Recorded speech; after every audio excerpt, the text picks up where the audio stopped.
Trinitarians, according to your doctrine, the Holy Spirit, the third person of the Trinity, is a separate and distinct person from the other two. The Father is not the Son is not the Spirit is not, the Holy Spirit is not the Father, so forth and so on. What makes the one God is that they share the divine essence. Okay, so the Spirit is not the Father. Okay, I want you to keep that in mind and consider the passages that I'm about to present. All right, in Luke chapter 11, verses 11 through 12, it reads, "When they bring you before the synagogues and the rulers and the authorities, do not worry about how or what you are to speak in your defense or what you are to say." Now, this is the part I want you to pay attention to. "For the Holy Spirit," the third person of the Trinity, "will teach you in that very hour what you ought to say." Okay, so the third person of the Trinity, according to Trinitarian doctrine, is the one that's going to do the teaching here. Okay. Now, Matthew, Mark, Luke, and John are four. They're four gospels written by four men, but they're all talking about the same events. And so Luke gave his account of this conversation. Now Matthew's going to give his account, and mind you, this is Christ Himself that is speaking here. All right, and Matthew gives his account of the same conversation to the same people. It's the same event. And when Matthew writes about it in Matthew chapter 10, verses 19 through 20, he says, "But when they hand you over, do not worry about how or what you are to say, for it will be given you in that hour what you are to say. For it is not you who speak, but it is the Spirit of your Father," the first person of the Trinity, "who speaks in you."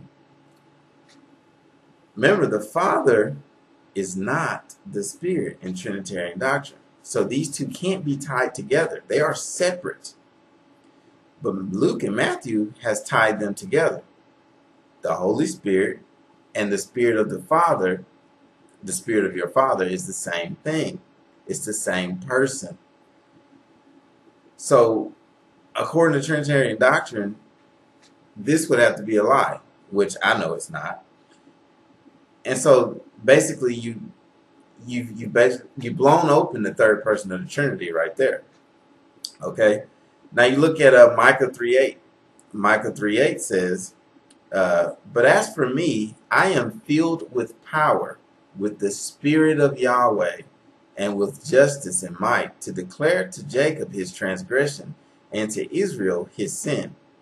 Now this says the Spirit of Yahweh, who is the Father. So it's saying the Spirit of Yahweh, the first person of the Trinity. So there it is again. It's not saying that it's a separate person.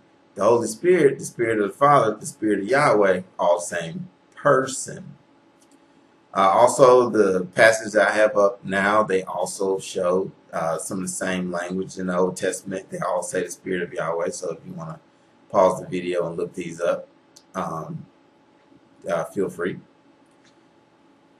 So now moving on, who descended on Jesus like a dove?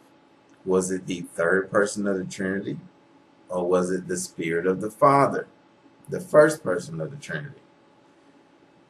We've established that it would be the Spirit of the Father, or the Holy Spirit, however you want to say it, because that's not two different people. That's all the same thing.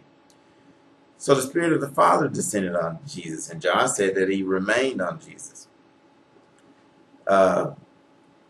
Whoever descended on Jesus, is that the one that dwelt in Him? The answer is yes. It wasn't the third person of the Trinity that was dwelling in Jesus. It was the Father, the Spirit of the Father that dwelled in Jesus. Jesus said this Himself. He said that the Father does His works. The Father dwells in Him and does His works. All right.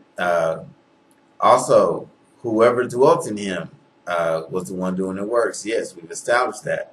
So consider these things, Trinitarians. And remember, I'm not trying to address oneness doctrine. Lately, I've been getting a lot of comments and messages where people are trying to debunk what I'm saying by using a oneness argument when I'm not. Oneness isn't even the point of what I'm talking about because they're two different doctrines. So, again, Trinitarians, Luke says the Holy Spirit, Matthew says the Spirit of the Father, and they're talking about the same conversation. God is Spirit. Jesus said God is Spirit. So, at any rate, that's all I want to say about that. So, shalom.